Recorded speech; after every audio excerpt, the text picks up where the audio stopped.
اللہ میرے اللہ، اللہ میرے اللہ، اللہ میرے اللہ، اللہ میرے۔ مسلمان اللہ تعالیٰ کو ابھی تک پہچان نہیں سکے تو پھر غیر مسلم اللہ تعالیٰ کو کیسے پہچانے؟ اس لیے سب سے پہلے میں اللہ تعالیٰ کا تعارف کرواتا ہوں، جو تعارف اللہ تعالیٰ نے سورہ رحمان میں کروایا ہے کہ میں کون ہوں، میں کتنا پیارا ہوں۔ اور پھر اللہ تعالیٰ شکایت کر رہے ہیں فَبِأَيِّ آلَاءِ رَبِّكُمَا تُكَذِّبَانِ، میں نے اتنا سب کچھ دیا، پھر تم میری کن کن نعمتوں کی ناشکری کرو گے، کن کن نعمتوں کو جھٹلاؤ گے؟ اس لیے ایک مسئلہ سنا دوں، حدیث پاک میں آتا ہے کہ جب یہ آیت فَبِأَيِّ آلَاءِ رَبِّكُمَا تُكَذِّبَانِ پڑھی جائے تو اس کے جواب میں کہنا ہے وَلَا بِشَيْءٍ مِّن نِّعَمِكَ رَبَّنَا نُكَذِّبُ فَلَكَ الْحَمْدُ۔ معلوم ہی نہیں ہے مسلمانوں کو یہ مسئلہ کہ جب یہ آیت پڑھی جائے یا میں قرآن پاک پڑھ رہا ہوں، سورہ رحمان کی تلاوت کر رہا ہوں، فَبِأَيِّ آلَاءِ رَبِّكُمَا تُكَذِّبَانِ پر پہنچا تو پھر مجھے یہ پڑھنا ہے وَلَا بِشَيْءٍ مِّن نِّعَمِكَ رَبَّنَا نُكَذِّبُ فَلَكَ الْحَمْدُ۔ اس کا ترجمہ ہے اللہ میں تیری کسی نعمت کو نہیں جھٹلا سکتا۔ کیوں؟ اس لیے کہ ساری تعریفیں آپ کے لیے ہیں، میں آپ کی نعمتوں کو کیسے جھٹلاؤں؟ اسی طرح 30واں پارہ پڑھتے ہیں والتین والزیتون پڑھتے ہیں تو آخر میں آیت آتی ہے الیس اللہ باحکم الحاکمین۔ تو مسلمانوں کو معلوم نہیں ہے کہ اس کے جواب میں کیا پڑھنا چاہیے۔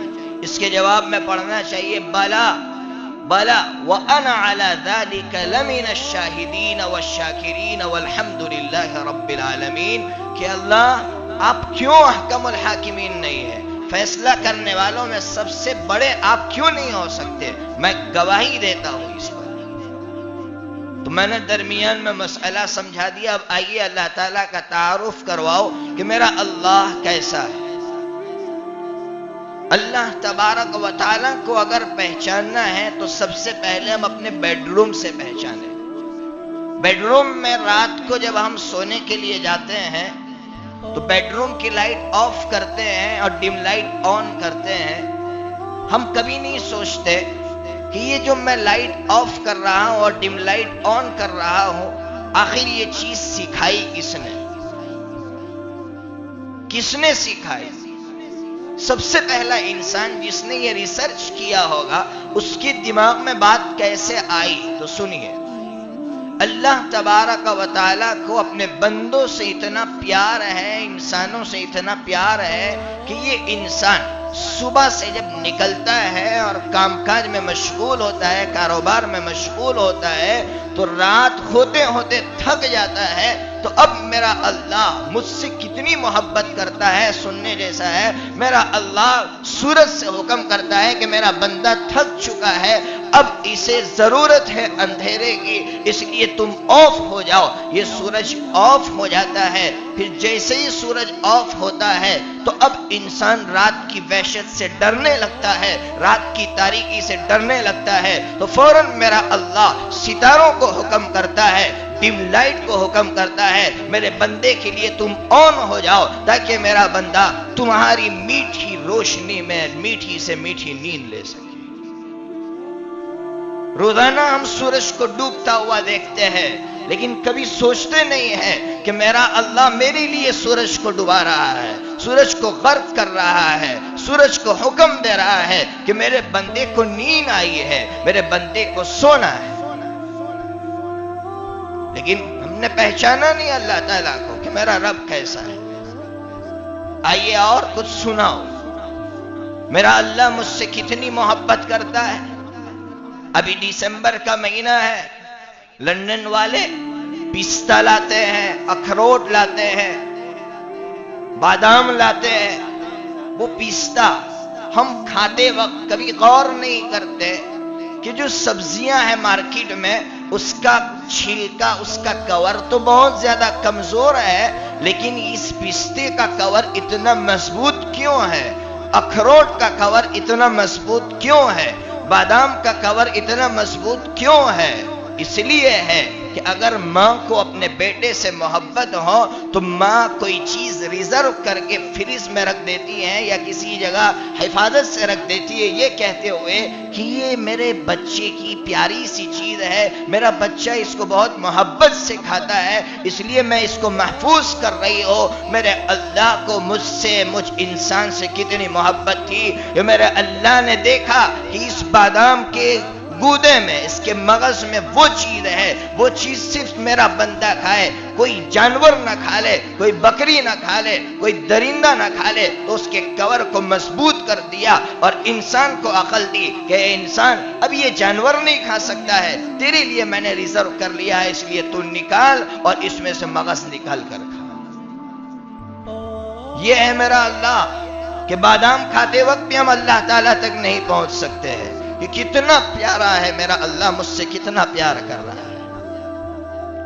مچھلیاں کھاتے ہیں، کبھی مچھلی کھاتے وقت غور کیا کہ اس میں مجھے میرا اللہ کیسے نظر آ رہا ہے؟ یہ مچھلیاں جو کھارے پانی میں تیرتی ہے، جب اس کو پیاس لگتی ہے تو وہ کھارا پانی پیتی ہے، جب کھارا پانی پیتی ہے تو نمک اندر چلے جاتا ہے، جب نمک اندر چلے جاتا ہے تو اس کا گوشت کھارا ہونے لگتا ہے۔ اب میرے اللہ کو انسان سے، اپنے بندے سے کتنی محبت ہے، میرا اللہ مچھلی کو حکم کرتا ہے کہ اب فلٹر کے ذریعے سے نمک کو باہر نکالو۔ اللہ تعالیٰ نے مچھلی کی آنکھ کے بالکل قریب میں ایک گودا بنایا ہے، یہ گودا فلٹر مشین ہے، اس گودے کے ذریعے سے یہ مچھلی اندر کے نمک کو باہر پھینکتی جاتی ہے اور اس کا گوشت میٹھا ہوتے جاتا ہے۔ ایک مچھلی کا گوشت کھارا نہ ہو جائے اور میرا بندہ اس سے دور نہ چلے جائے، میرا بندہ کھائے میٹھی چیز، اس کے لیے یہ انتظام میرے اللہ کر رہے ہیں۔ یہ جو درخت دیکھتے ہیں نا ہم لوگ، کبھی درختوں کو دیکھ کر غور کیا اور مجھے اللہ یاد آیا کہ میرا اللہ کتنی محبت کرتا ہے۔ یہ انسان فیکٹریاں بناتا ہے، فیکٹریاں لگاتا ہے، کیمیکل کی فیکٹری، فلاں کی فیکٹری، کلائمیٹ خود انسان خراب کرتا ہے، یہ فضا جو مقدر ہوتی ہے انسان کرتا ہے۔ اب میرے اللہ کو انسانوں سے کتنا پیار ہے، میرا اللہ درخت کو حکم کرتا ہے کہ کاربن ڈائی آکسائڈ اپنے اندر کیچ کرو تاکہ یہ انسان، یہ جو فضا خراب ہوئی ہے اس کی وجہ سے بیمار نہ ہو جائے، اور اچھا آکسیجن انسان کے لیے فراہم کرو تاکہ میرا بندہ بیمار نہ ہو۔ درختوں کو دیکھ کر میرا اللہ یاد نہیں آتا، مچھلی کو کھاتے ہوئے اللہ یاد نہیں آتا، بادام پستہ کھاتے وقت اللہ یاد نہیں آتا، اور رات کو سوتے وقت اللہ یاد نہیں آتا، تو پھر میں اللہ کا بندہ نہیں ہوں، مجھے اللہ تعالیٰ سے پیار نہیں ہے۔ جو اللہ مجھ سے اتنا پیار کرے اور میں اس اللہ سے ذرا برابر بھی پیار نہ کروں، ایسی بے رخی۔ التحیات میں بیٹھتے ہیں ہم لوگ تو کہتے ہیں التحیات للہ، اللہ تعالیٰ سے محبت کا اظہار کرتے ہیں۔ کسی لڑکی سے عشق ہو جائے، انسان محبت کا اظہار ڈرتے ڈرتے کرتا ہے کہ کہیں ایسا نہ ہو جائے کہ میں محبت میں ناکام ثابت نہ ہو جاؤ۔ ہر بندہ قائد اولا میں اور قائد اخیرہ میں اللہ تعالیٰ سے محبت کا اظہار کرتا ہے کہ اللہ میں آپ سے محبت کرتا ہوں، اس لیے اپنا سب کچھ قربان کرنے کے لیے تیار ہو، جان مال سب کچھ قربان کرنے کے لیے تیار ہو۔ انسان محبت کا اظہار قائد اولا اور قائد اخیرہ میں کرتا ہے، لیکن پھر صبح میں کہاں چلی جاتی ہے فجر کی نماز؟ نیند اس کی کیوں نہیں اڑتی ہے اللہ تعالیٰ کی محبت میں؟ کیوں نہیں آ سکتا ہے اللہ تعالیٰ کے گھر تک؟ اسی لیے میں نے والعادیات ضبحا پڑھی۔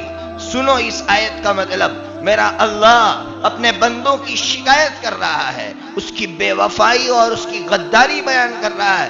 کیسے عجیب و غریب انداز میں میرا اللہ اپنے بندوں کی بے وفائی بیان کر رہا ہے۔ سنو، میرا اللہ کہہ رہا ہے اے انسان، تجھے معلوم ہے، تو نے گھوڑوں کو دیکھا ہے؟ گھوڑا اپنے مالک سے کتنی محبت کرتا ہے، کتنا وفادار ہوتا ہے۔ تجھے معلوم ہے مالک اگر گھوڑے سے کہے کہ دوڑو تو گھوڑا دوڑتا ہے، قرآن کہہ رہا ہے والعادیات ضبحا، قسم ہے ان گھوڑوں کی جو دوڑتے ہیں تو ہانپتے ہوئے دوڑتے ہیں، یعنی تیز دوڑتے ہیں۔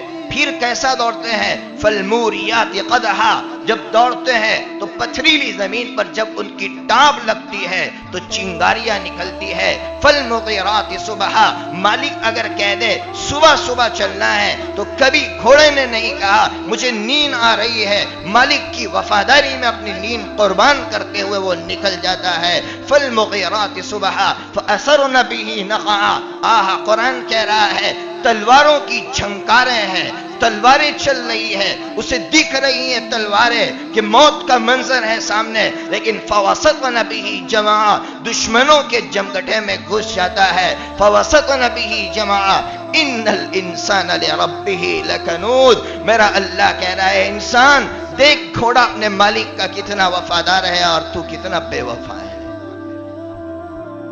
کیوں نہیں اڑتی ہماری نیندیں فجر میں؟ کیوں ہم اللہ کے ان آواز پر، اللہ کے نام پر مسجدوں کا رخ نہیں کر سکتے؟ مسلمان سچ کہتا ہوں مسلمانوں، اس زمانے کا سب سے بڑا جرم مسلمانوں کا کیا ہے آپ جانتے ہیں؟ سناؤں آپ کو، کھل کر سنا رہا ہوں۔ اس زمانے کا سب سے بڑا جرم مسلمانوں کا یہ ہے کہ مسلمانوں نے اپنے ہی رب کو ایک کاؤنسلر سے بھی نیچے کر دیا۔ کیسے؟ ایک کاؤنسلر فون مارے تو دوڑ کر جاتے ہیں اور یہ کہتے ہوئے جاتے ہیں دیکھ دیکھ ایم پی کا فون آیا ہے، دیکھ ایم ایل اے کا فون آیا ہے، دیکھ سی ایم کا فون آیا ہے۔ چال بدل جاتی ہے، لیکن کوئی مسلمان ایسا ہے کہ راستے میں ملا ہو دوڑتا ہوا اور لپکتا ہوا، کہاں جا رہے ہو؟ میرے اللہ نے مجھے اپنے گھر میں بلایا ہے مجھ جیسے گنہگار۔ نہیں ہے، مسلمان ایسے نہیں ملتے۔ جب تک مسلمان اپنے اس جرم کی معافی اللہ تعالیٰ سے نہیں مانگیں گے اور اس جرم کا خاتمہ نہیں کریں گے، قسم خدا پاک کی مسلمانوں کی لاکھوں تنظیمیں مسلمانوں کو نہیں بچا سکتی ہے، نہ جمعیت بچا سکتی ہے، نہ مسلم پرسنل لا بچا سکتی ہے، نہ دنیا کی بڑی سے بڑی تنظیم مسلمانوں کو بچا سکتی ہے۔ سب سے پہلے اللہ تعالیٰ کی عظمت مسلمانوں کے سینے میں آنی چاہیے۔ جب یہ عظمت مسلمانوں کے سینے میں پیدا ہوگی تو پھر کسی تنظیم کی ضرورت نہیں پڑے گی۔ ہر نوجوان ایک تنظیم بن جائے گا، ہر نوجوان ایک طاقت بن جائے گا، پھر ایک نوجوان کی آواز پر دنیا جھکے گی۔